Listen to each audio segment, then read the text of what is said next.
श्रद्धा से श्रोता बन करके आते तो जरूर सुना देता, लेकिन तुम तो ठग बन करके आ गए।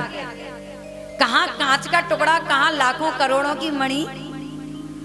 अरे अमृत की तुलना भगवान के कथामृत से कर रहे हो, इसलिए तुम श्रद्धालु श्रोता भी नहीं हो। क्व स्वधा क्व कथा लोके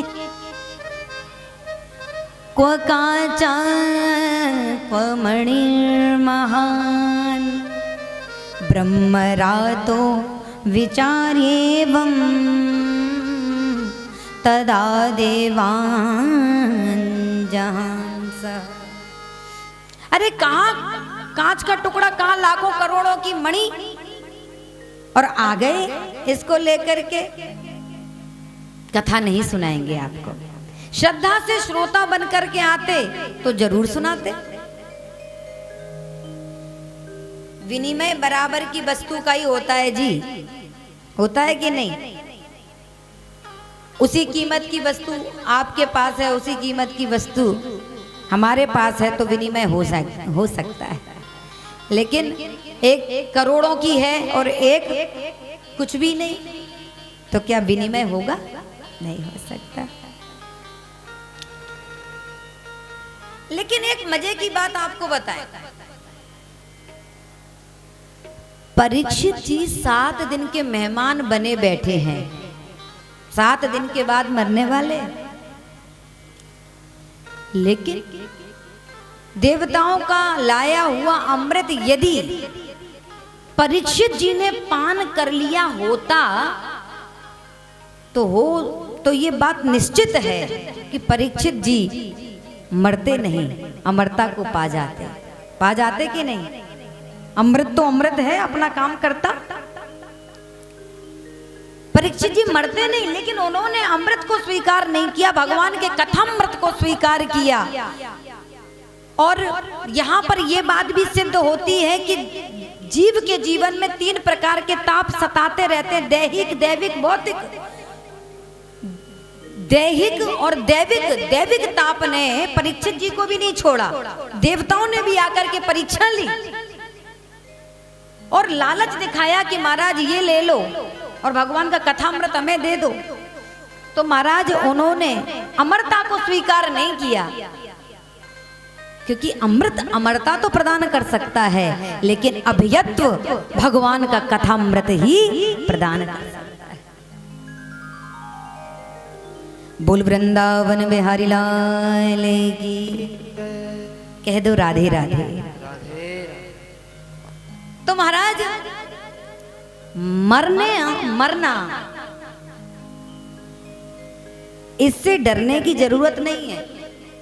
मर गया फिर काहे का डर? मर जाने से डरने की जरूरत नहीं है। डरने की जरूरत है मरने का जो ये भय हृदय में है कि हम मरेंगे, न जाने कैसे मरेंगे, कैसे हमारी मौत होगी, मृत्यु होगी। ये जो भय है ये सबसे ज्यादा घातक है। और भगवान की कथा जो है वो अमरता प्रदान नहीं करती। ध्यान देना, भगवान की कथा परीक्षित जी ने सुनी तो परीक्षित जी अमर नहीं हुए, अभयत्व को प्राप्त कर गए और भगवान के चरणार बिंदु को प्राप्त कर लिया। अरे मरना तो संत जनों ने कहा है, मरने में तो आनंद ही आनंद है, क्योंकि जब हम मर गए तो खो गए। इसलिए संतों ने कहा कि जिया मरने से जग डरे, मेरे मन आनंद। या मरने से जग डरे, मेरे मन आनंद, पर मरने से ही पाइए पूर्ण परमानंद। मरने से ही परमानंद है महाराज। लेकिन ये चिंता जो सता रही है, ये जो भय है, ये मरने से पहले का है कि हम मरेंगे। और उसी भय को दूर किया है श्री सुखदेव जी ने। देवताओं को भगा दिया और परीक्षित जी को कथा श्री सुखदेव जी ने सुनाई। सौनकादिक ऋषियों ने सूत जी के समक्ष प्रश्न किया, महाराज ये बात तो ठीक है, लेकिन अब हम ये जानना चाहते हैं कि ये कथा 7 ही दिन क्यों सुनी जाती है? 8 दिन, 20 दिन, 40 दिन ऐसे क्यों नहीं सुनी जाती? मुस्कुराते हुए श्री सूत जी कहते हैं, ऋषियों, ये जो 7 दिन में कथा सप्ताह विधि से सुनने का जो प्रचलन है, ये सनत कुमारों ने नारद जी को सुना करके प्रारंभ किया है। ऋषियों को बड़ा आश्चर्य हुआ कि नारद जी तो कहीं टिकते ही नहीं, नारायण नारायण नारायण करके घूमने वाले परम वीतरागी महापुरुष संत श्री नारद जी महाराज अस्थिरस्य नारदस्य, जो टिकते ही नहीं, ऐसे श्री नारद जी ने 7 दिन कथा कैसे सुनी, कहाँ सुनी, कब सुनी? महाराज जी जरा कृपा करके बताइए। तब श्री सूत जी बताने लगे कि देखो सुनो, एक समय की बात बद्री विशाल बद्रीनाथ धाम, उस समय की घटना। सनत सनंदन सनातन सनत कुमार चारों भाई बद्री विशाल में विचरण कर रहे थे। काहे के लिए? कहा सत्संगार्थम, सत्संग सुनने की इच्छा से। नारद जी को देखा तो प्रसन्न हो गए और विचार करने लगे कि अब कुछ ना कुछ कथा सुनने को मिलेगी। श्री नारद जी के पास तो कथा ही सुनने को मिलेगी। तो महाराज जी दौड़े दौड़े चारों भाई आए श्री नारद जी के पास, लेकिन जैसे ही पास में आए तो देखकर बहुत आश्चर्य में भर गए। क्या देखा कि नारद जी का मुख जो है वो लटका हुआ है, मुरझाया हुआ है। तो महाराज विचार में पड़ गए कि जगत वालों को जब दुख सताता है, क्लेश होता है, तो श्री नारद जी का आश्रय लेते हैं, संत महापुरुष का आश्रय लेते हैं। और ऐसे श्री नारद जी जब चिंतातुर यहाँ से वहां विचरण करेंगे तो दुनिया वालों का क्या होगा? आखिर बात क्या है? पूछा।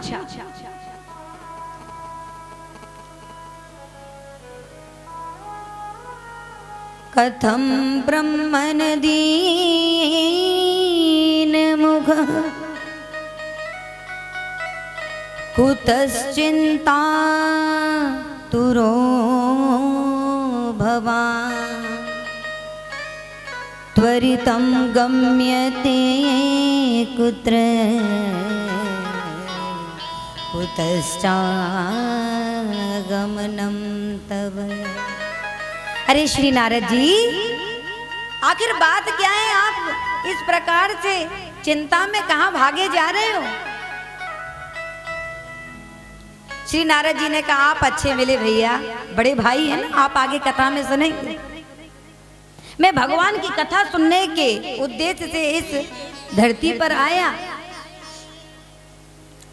लेकिन पुष्करम च प्रयागम च काशीम गोदावरी तथा कहीं पर भी मुझे कथा नहीं मिली। संतों के यहाँ पर भी गया, लेकिन वहां पर भी कथा नहीं है। सारे संतों की बात नहीं कर रही, सारे संत एक जैसे नहीं हैं, लेकिन आज के समय की विडंबना है। तपसी धनवंत दरिद्र ग्रही, कली कौतुक तात न जात कही। क्या विडंबना! इतने धन संपन्न हो गए कि भजन भूल गए। और महाराज गृहस्थियों के पास इतना धन नहीं है जितना साधु महात्माओं के पास है।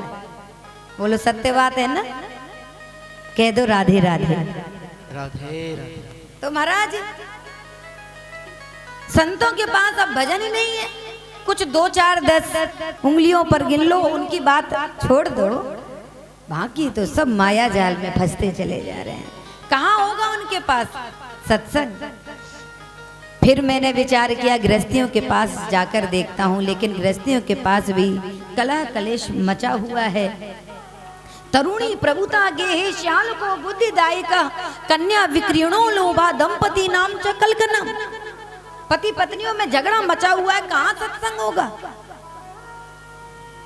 तो मुझे सत्संग कहीं पर भी सुनने को नहीं मिला, तो मैं वृंदावन गया। नारद जी बता रहे हैं अपने अग्रज भाइयों को। और वहां पर मैंने एक युवती को रोता बिलखता देखा। 2 वृद्ध पुरुष उसके पास अचेतन अवस्था में पड़े हैं। मैंने विचार किया ये कौन है, मैं पूछूं, परंतु फिर सोचा कि कहीं ये मुझे डांट कर भगा ना दे कि आपको क्या मतलब। तो महाराज जब मैं लौटने लगा तो उसने आवाज दी, भो भो साधु क्षणं तिष्ठ मच्चिन्तामपि नाशय। अरे साधु महाराज रुको। मैं मुड़ा, मैंने देखा,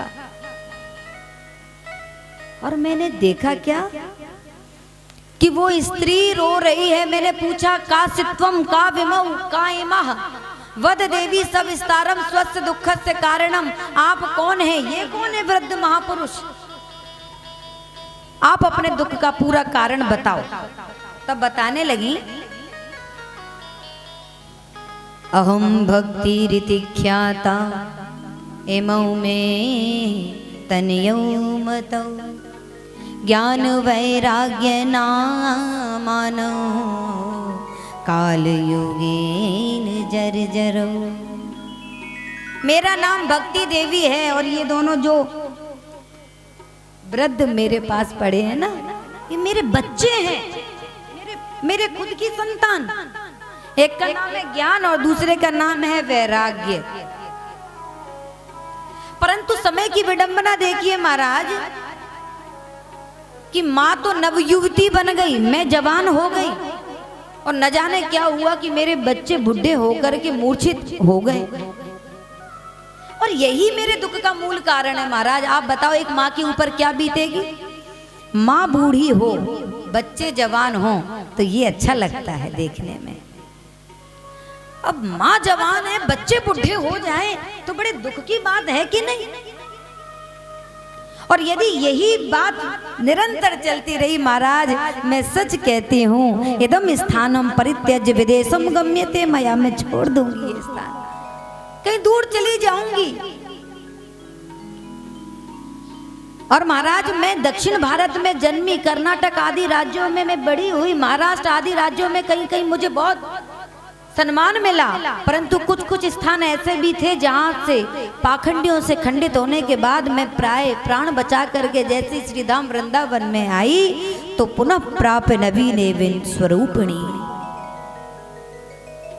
भक्ति वृंदावन में जवान है, पुष्ट है, और केवल वृंदावन में ही नहीं, आप देखिए यत्र तत्र जहां पर भी आप देखेंगे वहां पर आपको भक्ति बहुत दिखाई देगी। आज के समय में जितनी भक्ति उतनी पहले नहीं हो पाती थी।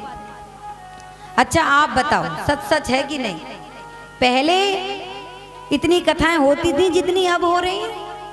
बोलो हाँ या ना। पहले कहीं कहीं कभी कभी हुआ करती थी तो न जाने कहां कहां से लोग वहां पहुंचते थे। अब तो घर घर में कथाएं हो रही हैं, न जाने कितने जागरण हो रहे हैं, न जाने कितने फूल बंगले सज रहे हैं, न जाने कितने 56 भोग लग रहे हैं। भक्ति की कोई कमी नहीं है, परंतु कमी कहां है, परिवर्तन क्यों नहीं हो रहा है? कारण है भक्ति तो जवान है, लेकिन हम जो भक्ति कर रहे हैं, क्यों कर रहे हैं, कैसे करनी चाहिए, इस बात का ज्ञान ही नहीं है। तो ज्ञान हमारा सुप्त है, मूर्छित है, हमें नहीं पता कि हम ये कर रहे हैं तो क्यों कर रहे हैं, इसको करने से होगा क्या। हम में ज्ञान नहीं है तो ज्ञान मूर्छित है। यही तो दुख का कारण है भक्ति देवी के। भक्ति माँ के 2 पुत्र हैं, ज्ञान और वैराग्य। तो भक्ति तो हम कर रहे हैं, लेकिन ज्ञान से हमारा दूर दूर तक वास्ता नहीं है। और वैराग्य का तो कहना ही क्या, वैराग्य की तो बात कौन करे। वैरागी भी गृहस्थी में आ रहे हैं तो महाराज वैराग्य तो बहुत दूर की बात है, ज्ञानी भी नहीं बन पा रहे हैं। तो केवल भक्ति भक्ति रहेगी, ज्ञान और वैराग सुसुप्त अवस्था में रहेंगे तो बात बनने वाली नहीं है। यही भक्ति मैया के दुख का कारण है। नारद जी को बताया कि महाराज अब मैं क्या करूं। नारद जी समझ गए। नारद जी ने कहा माँ आप भक्ति हैं, और देखो सतयुग त्रेता द्वापर में तो आप आनंद से रहीं, लेकिन ये कलिकाल है, इसमें तो जो धर्म कर्म दिखाई दे रहे हैं ये भी ठाकुर जी का प्रसाद समझो, नहीं तो वर्षे वर्षे क्रमः जाता मंगलम नापि दृश्यते, ये मंगल भी दिखाई नहीं देंगे जैसे जैसे समय व्यतीत होगा। भक्ति महारानी ने पूछा यदि कलयुग में इतने अवगुण हैं तो ठाकुर जी इसकी दुष्टता क्यों देख रहे हैं। नारद जी ने कहा माँ कलयुग में दुर्गुण तो बहुत हैं, लेकिन एक सद्गुण भी है, और वो बहुत बड़ा सद्गुण है। क्या? श्री नारद जी ने कहा यत् फलम नास्ते तपसा ना योगेन समाधिनः तत्फलम लभते सम्यक कलौ केशव कीर्तनात्। जो फल अन्य युगों में बड़े बड़े तपस्या से यज्ञों से प्राप्त हुआ करता था, वही फल इस कलिकाल में बैठ करके यदि ये जीवात्मा भगवान के नाम में अपने मन को लगा दे तो वही फल इसको तत्काल प्राप्त हो जाता। बोल कृष्ण कन्हैया लाल। ये सबसे बड़ा सद्गुण है। आज भक्ति मैया ने बड़ी ही वंदना करी है श्री नारद जी की। जयति जगति मायां यस्य कायादवस्ते, जयति जगति मायां यस्य कायादवस्ते,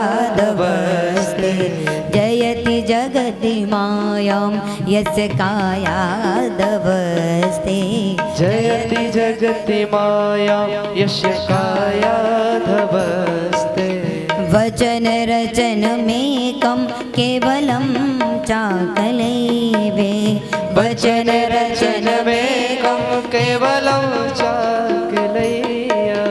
ध्रुवपदमपि यातो यत्कृपार्थो ध्रुवोऽयं, ध्रुवपदमपि यातो यत्कृपार्थो ध्रुवोऽयं। सकलकुशलपात्रं ब्रह्मपुत्रं न तस्मै, सकलकुशलपात्रं ब्रह्मपुत्रं न तस्मै, ब्रह्मपुत्रं न तस्मै। जयति जगति माया, जयति जगति माया, जयति जगति माया। जय हो श्री नारद जी महाराज। भक्ति मैया ने दिव्य स्तवन किया। महाराज आप ऐसे महापुरुष हैं कि कयादु मैया के पुत्र को आपने ऐसी भक्ति प्रदान करी कि श्री ठाकुर जी को नरसिंह रूप में प्रकट कर लिया, और 12 भागवतों में प्रहलाद जी का नाम आ गया। स्वयंभू नारदा शंभु कुमारो कपिलो मनु प्रहलादो जनको भीष्मो बलिर्वयास कीर्वयम्, ये 12 भागवत हैं भागवत में। तो प्रहलाद जी जो दैत्य कुल में हुए, असुर कुल में हुए, लेकिन महाराज 12 भागवतों में इनका स्थान है केवल आपकी कृपा के चलते। ध्रुव जी के ऊपर आपने कृपा करी तो श्री ठाकुर जी को प्रकट कर लिया। महाराज मेरे बच्चों पर भी कृपा दृष्टि डालो, बेचारे बुढ़े हैं, आप तो सब कुछ कर सकते हैं। नारद जी ने कहा माँ आप चिंता मत करो, श्री कृष्ण चरणाम भोजम स्मर दुखम गमिष्यति। श्री ठाकुर जी के चरणों का स्मरण करो तो दुख अपने आप दूर हो जाएगा। इसीलिए संतों ने गाया ब्रज के नंद लाला श्री राधा जू के सांवरिया, सब दुख दूर हुए जब तेरा नाम लिया। ब्रज के नंद लाला श्री राधा जी के सांवरिया, सब दुख दूर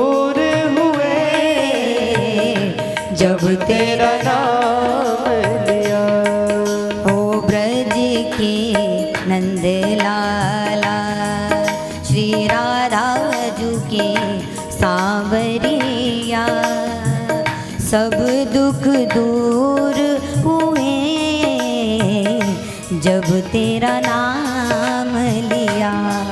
ओ ब्रज के नंद लाला भाव से हरि श्री बोल। राधा झुके सांवरिया, सब दुख दूर हुए जब तेरा नाम लिया।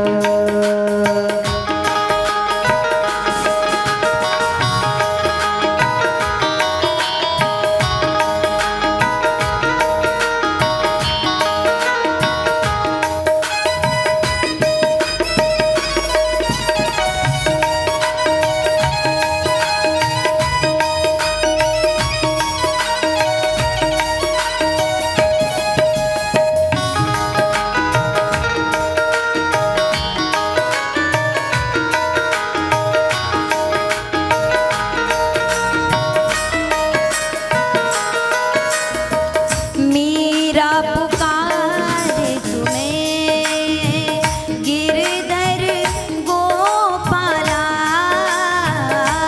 मीरा पुकारे तुम्हें गिरधर गोपाला। मीरा पुकारे तुम्हें गिरधर गोपाला। मीरा पुकारे तुम्हें गिरधर गोपाला। बन गया अमृत में विष का भरा प्याला। बन गया अमृत में विष का भरा प्याला। विष का भरा प्याला। विष का भरा प्याला। कौन मिटाए उसे जिसे तूने राख लिया। कौन मिटाए उसे जिसे तूने राख लिया। सब दुख दूर हुए जब तेरा नाम लिया। ओ सब दुख दूर हुए जब तेरा नाम लिया। ओ ब्रज के नंद लाला श्री राधा के सांवरिया, सब दुख दूर हुए जब तेरा नाम लिया। हो ब्रज के नंद लाला श्री राधा झुके सांवरिया, सब दुख दूर हुए जब तेरा नाम लिया। हरि बोल।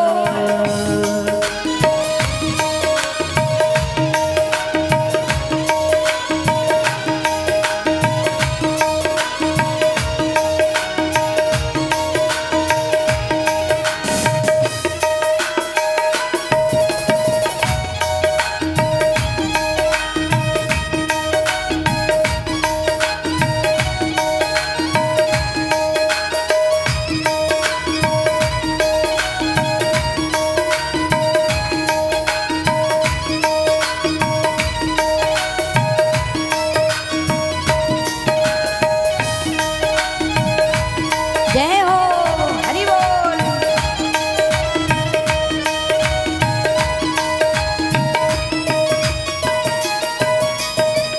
जब तेरे गोकुल में आई विपदा भारी, जब तेरे गोकुल में आई विपदा भारी, जब तेरे गोकुल में आई विपदा भारी, जब तेरे गोकुल में आई विपदा भारी, एक इशारे पे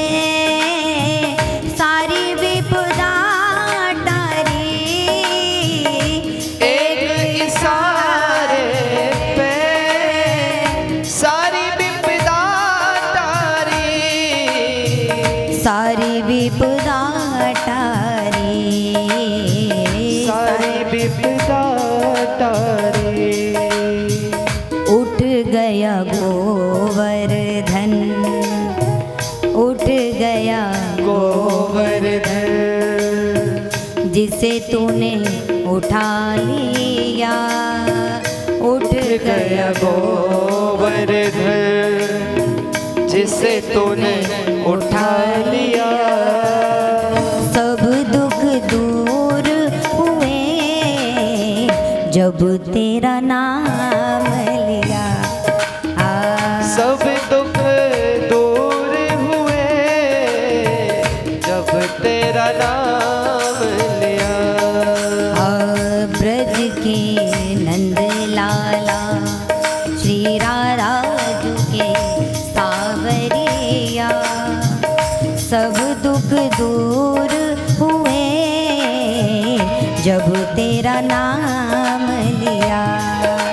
ब्रज के नंद लाला श्री राधा जू के सांवरिया, सब दुख दूर हुए जब तेरा नाम लिया। भाव से हरि बोल।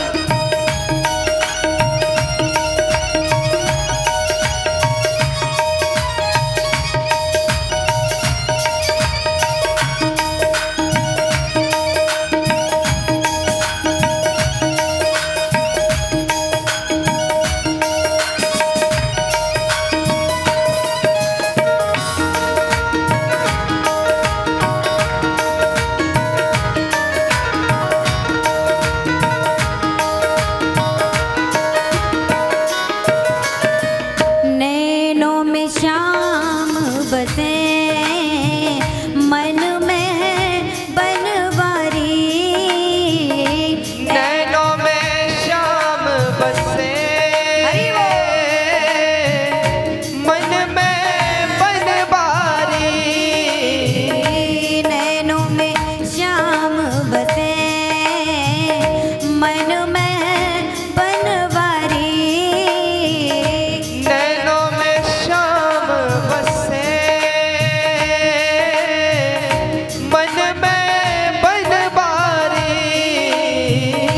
सुध बिसराए गई मुरली की धुन प्यारी। सुध बिसराए गई मुरली की धुन प्यारी। मुरली की धुन प्यारी, मुरली की धुन प्यारी। मेरे मन मंदिर में, मेरे मन मंदिर में हरि रास रचाओ रसिया। मेरे मन मंदिर में रास रचाओ रसिया। सब दुख दूर हुए जब तेरा नाम लिया। बोलो ब्रज के नंद लाला श्री राधा जू के सांवरिया, सब दुख दूर हुए जब तेरा नाम लिया। हाँ ब्रज के नंद लाला श्री राधा जू के सावरिया, सब दुख दूर हुए जब तेरा नाम लिया। ब्रज के नंद लाला श्री राधा जू के सांवरिया, सब दुख दूर हुए जब तेरा नाम लिया। सब दुख दूर हुए जब तेरा नाम लिया। सब दुख दूर हुए जब तेरा नाम लिया।